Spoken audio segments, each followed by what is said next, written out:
place, London. The time, 1843. The season, that of jollity, of festivity and charity, holly and berries and goodwill to all men, with perhaps one exception. And it is with this exception that we are concerned in our story.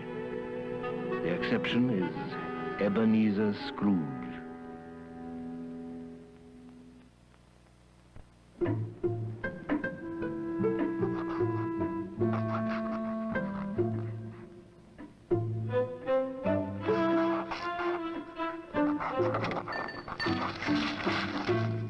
A Merry Christmas, Uncle. God save you. Humbug. Christmas a humbug, Uncle? You don't mean that, I'm sure. Oh, but I do. Merry Christmas? What reason have you to be merry? You're poor enough. Well, come then, what reason have you to be morose? You're rich enough. Bah! Humbug. Don't be cross, Uncle. What else can I be? Out upon a Merry Christmas. If I could work my will, every idiot who goes about with Merry Christmas on his lips should be boiled in his own pudding and buried with a stake of holly through his heart. Uncle! Keep Christmas in your own way and let me keep it in mine. Don't be angry, Uncle. Come, dine with us tomorrow. Never. No, good afternoon. I'm sorry with all my heart to find you so resolute. But I'll keep my Christmas humor to the last. So, a Merry Christmas, Uncle, and a Happy New Year. Good afternoon.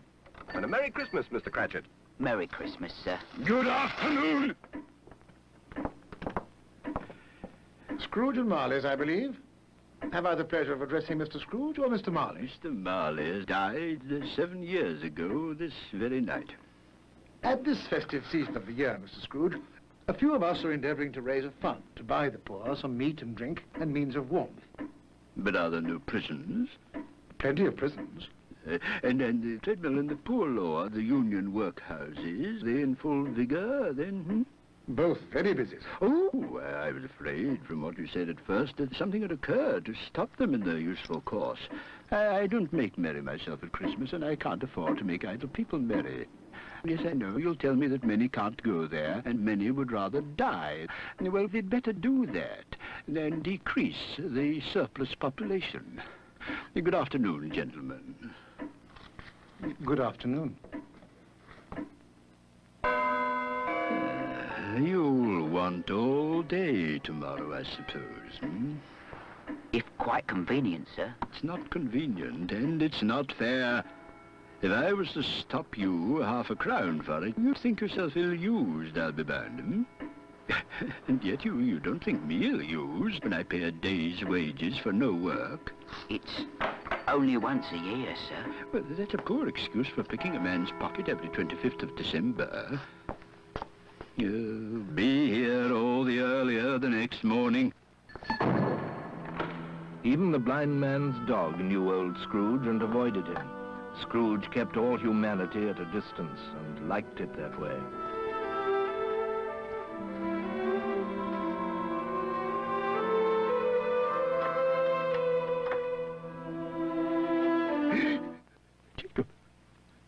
Jacob Marley.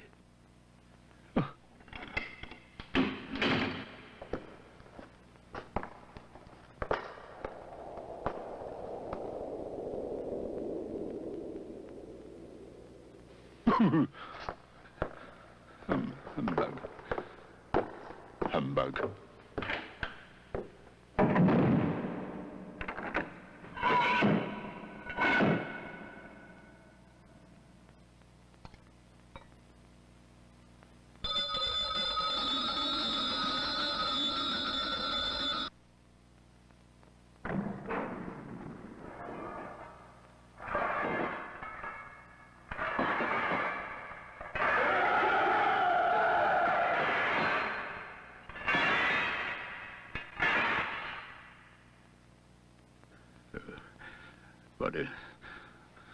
What do you want with me? March, you don't believe in me.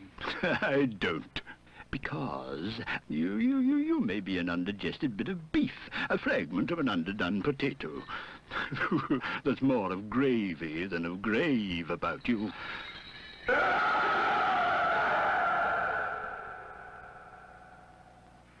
I wear the chain I forged in life.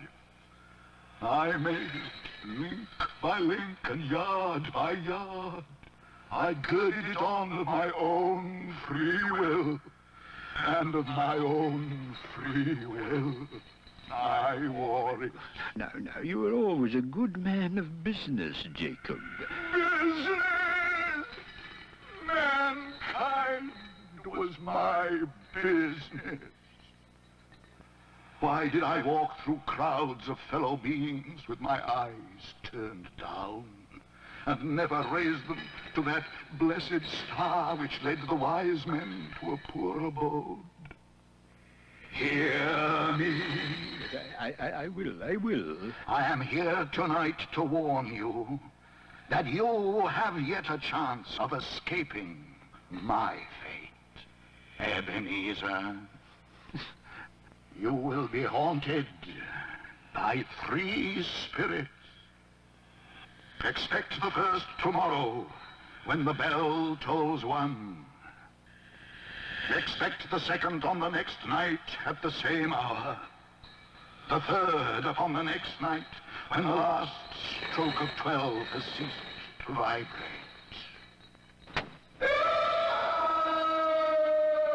The air was filled with moaning phantoms. Their misery was plainly that they had lost the power to interfere for good in human matters.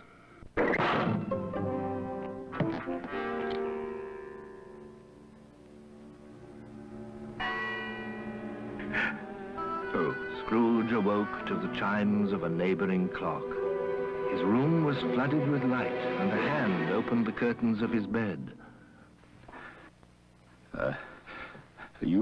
Are you the spirit, sir, whose coming was foretold to me? I am. Who and what are you? I am the ghost of Christmas past. Long past? No, your past.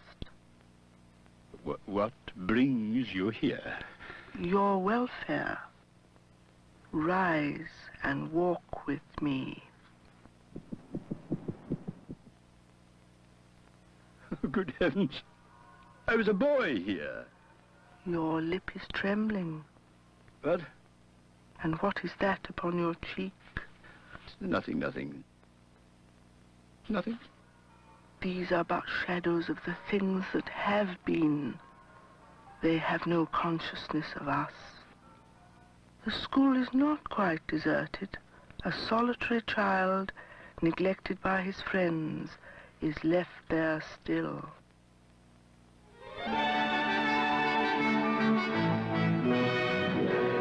Oh, poor boy. Let us see another Christmas. Do you know this place? Know it? I was apprenticed here. Oh, why? It's old Fezziwig. It's Fezziwig, alive again. Yo-ho, me boys. No more work tonight. Christmas Eve, Dick. Christmas, Ebenezer. Clear away, me lads. Chin up, Ebenezer. Merry Christmas to you. Hilly-ho, my lad. Ha-ha! He was very much attached to me.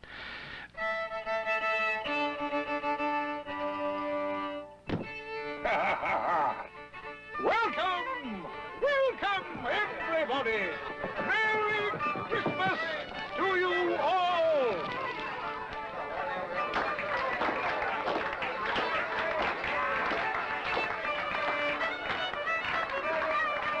A small matter to make these silly folks so full of gratitude. Small? Why, is it not? He has spent but a few pounds of your mortal money. 3 or 4, perhaps. But it isn't that, Spirit. He had the power. He had the power to render us happy or unhappy, to make our service light or burdensome, of pleasure or of toil. My time grows short, quick. You are changed. You fear the world too much. There is nothing as hard as poverty, so I pursue wealth. I have seen your nobler aspirations fall off one by one until the master passion, gain, engrosses you. Our contract is an old one. I can release you. Have I ever sought release? In words? No, never. In what, then? In a changed nature, in an altered spirit. May you be happy in the life you have chosen. Oh, Spirit, why would you delight to torture me? I told you these were shadows of the things that have been, that they are what they are. Do not blame me. Take me back. Haunt me no longer.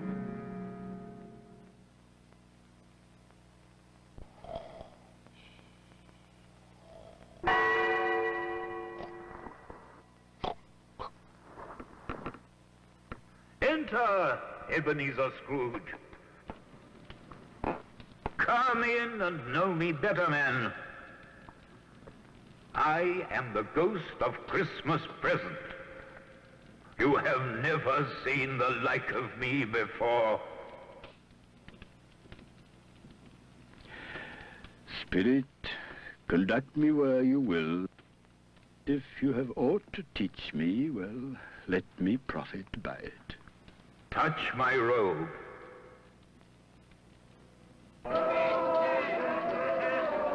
As they walked, the spirit shed from his torch a few drops of good cheer on the passers-by. They stopped to bless the humble dwelling of the Cratchit family.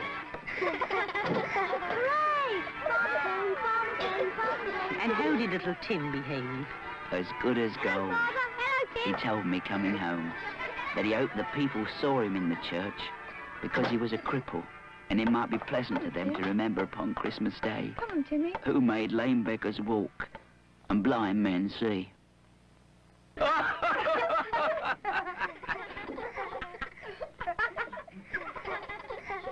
The little boy lost in the snow. The little boy's lost in the snow. A Merry Christmas to us all, my dears. God bless us. God bless us, everyone. God bless us. God blesses everyone. Spirit, tell me if Tiny Tim will live. I see a vacant seat in the poor chimney corner, and a crutch without an owner, carefully preserved. No. If these shadows remain unaltered by the future, the child will die. No. What then? If he be like to die, he had better do it. Don't. And decrease the surplus population. Oh, God. To hear the insect on the leaf pronouncing on the too much life among his hungry brothers in the dust.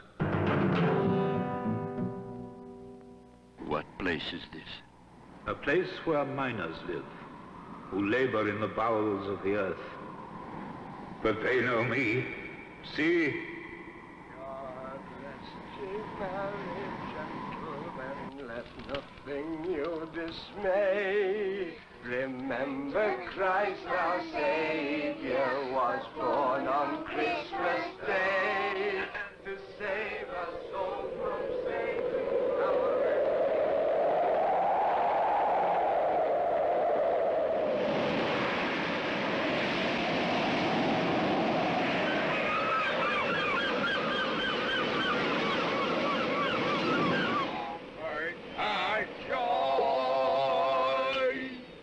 God rest ye merry gentlemen, let nothing you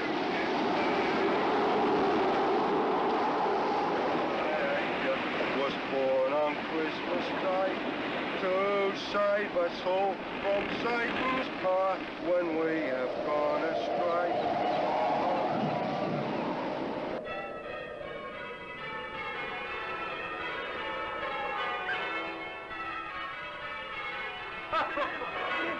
Uncle Scrooge. He's given us plenty of merriment, I'm sure. And it would be ungrateful not to drink his health. And I say, Uncle Scrooge. Uncle Scrooge. A Merry Christmas and a Happy New Year to the old man, whatever he is. He wouldn't take it from me, but may he have it nevertheless. My life upon this globe is very brief. It ends tonight, at midnight. Forgive me, but I see something strange. Look here. Look, down here. Spirit? Are they yours? They are man's, and they cling to me. This boy is ignorance. This girl is want. Beware them both, but most of all, beware this boy. Have they no refuge? No resource? Are there no prisons? Are there no workhouses? I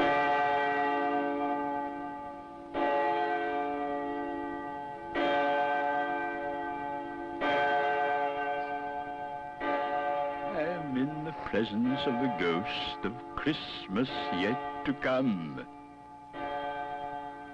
You are about to show me shadows of things that have not happened, but will happen in the time before us. Is that so, Spirit? Ghost of the future, I fear you more than any spectre I have seen. But as I know your purpose is to do me good, lead on, Spirit.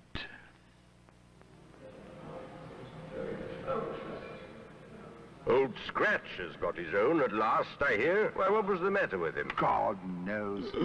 It's likely to be a very cheap funeral. I don't mind going if a lunch is provided, but I must be fed.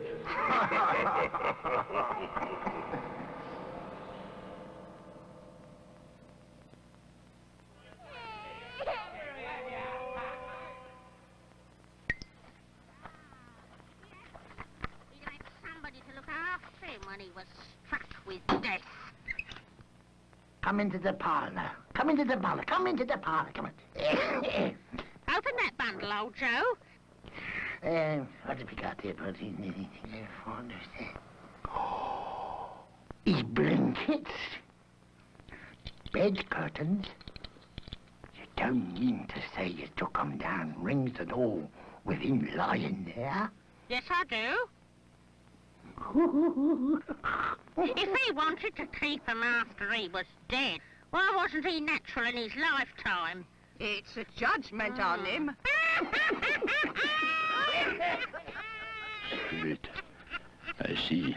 Yet I do see. Oh, God, merciful heaven, what is this? Spirit, this is a fearful place. In leaving it, I'll not leave its lesson. Let us go. I understand you, and I would do it if I could, but I have not the power. Spirit, I have not the power. Let me see some tenderness connected with the death. My little child. My little child.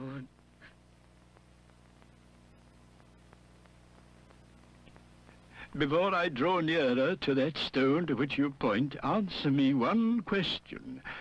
Are these the shadows of the things that will be, or are they shadows of the things that may be only? Am I the man who lay upon the bed? No, Spirit. No, oh, no. Spirit, I'm not the man I was. Good Spirit, Assure me that I may yet change these shadows you have shown me by an altered life. I will not shut out the lessons that they teach.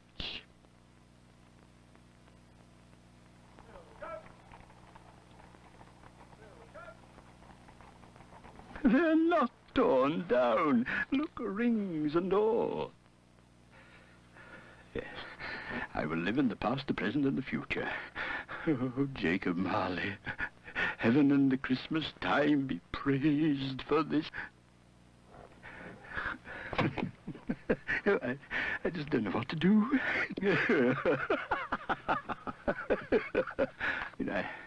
I don't know what day of the month it is.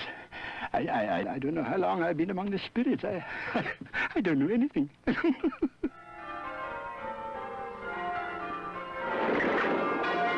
Hello, hello. What's today? Hey? An intelligent boy. Oh, a remarkable boy. What's today, my fine young fellow? Today? Christmas Day. What? It's Christmas Day. It's Christmas Day. And I haven't missed it. The spirits have done it all in one night. Well, they can do anything they like. Of course they can.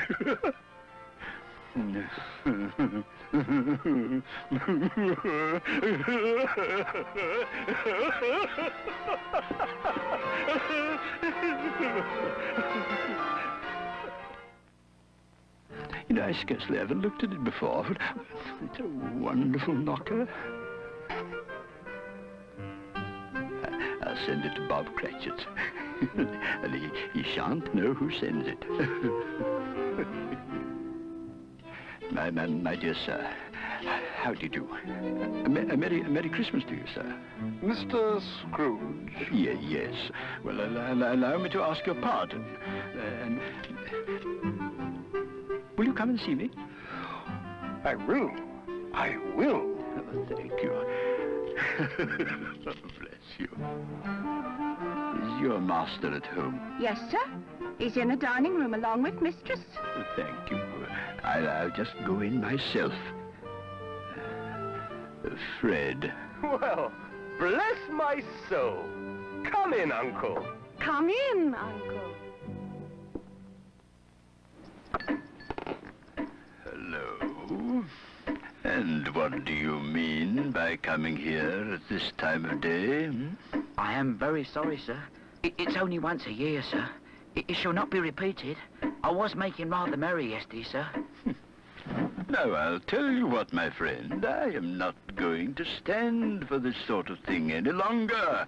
And therefore, I am about to raise your salary. A Merry Christmas, Bob. A Merry Christmas. I will raise your salary, Bob, and endeavor to assist your struggling family. And we'll discuss your affairs this very afternoon, Bob. Scrooge was better than his word. He did all he had promised and more. And to Tiny Tim, who did not die, he was a second father. It was said thereafter that Ebenezer Scrooge knew how to keep Christmas well, if any man alive possessed that knowledge.